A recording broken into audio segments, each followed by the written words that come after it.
And now let's prove the chain rule. So first off, before we get to the proof, a few things to start with. Let's define delta g of x as being g of x plus delta x minus g of x, which makes sense because delta g of x means the change in g of x, and this tells you how much g of x changed as delta x changed. And note that if we solve this original equation up here for g of x plus delta x, we just add over g of x. So g of x plus delta x is g of x plus delta g of x. And lastly, note that as delta x approaches 0, delta g of x also goes to 0. Because as delta x goes to 0, this function approaches g of x, and the difference is 0. So those are the two opening kind of notes, and now we'll proceed with the proof. So first of all, we start off by using the definition of the derivative. The derivative of f of g of x is that limit right there. Our next step will be to multiply the top and the bottom by delta g of x. Right, thus maintain equality since we do it to both the numerator and denominator. And when we do that, like all of our proofs, we're going to do a rearrangement of our terms. We're going to switch these two. So my first expression is f of g of x plus delta x minus f of g of x all over delta g of x.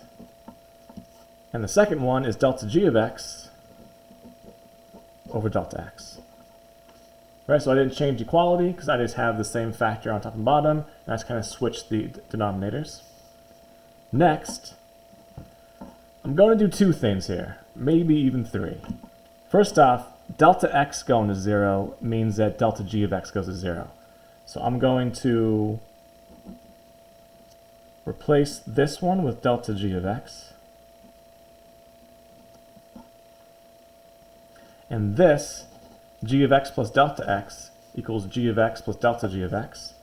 So I'm going to write this as f of g of x plus delta g of x minus f of g of x. And that's all over delta g of x. And then times, I'm going to split this limit up into these two products, these two terms. I'm going to keep this part still as delta x. You're allowed to break up limits in this way. This is one of the limit laws that we briefly mentioned on the very first day of class. You can break up a product as two different limits being multiplied. This one I'm going to keep as delta x. Delta g of x, by definition, is g of x plus delta x minus g of x.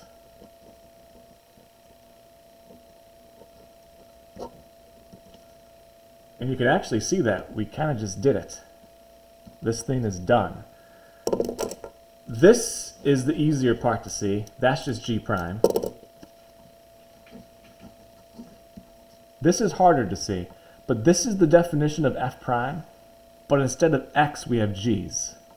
Right? Instead of x plus delta x, it's g plus delta g. Instead of f of x, it's f of g. Instead of delta x, it's delta g. We have f prime, but instead of x as a variable, we have g as a variable, which is the chain rule. F prime g of x times g prime. So it's actually been proven. So just to rehash what we just did there, when you prove the chain rule, one of the things you have to do is realize that for this term right here, f has g as the input instead of x. So where we would usually have delta x's, we have delta g's. And where we used to have x, we have g. Okay, so that is the proof of the chain rule. And just like the last one, it's always hard to follow these things just on a video. So if you need help trying to make sense of this, feel free to shoot me an email or to stop by office hours.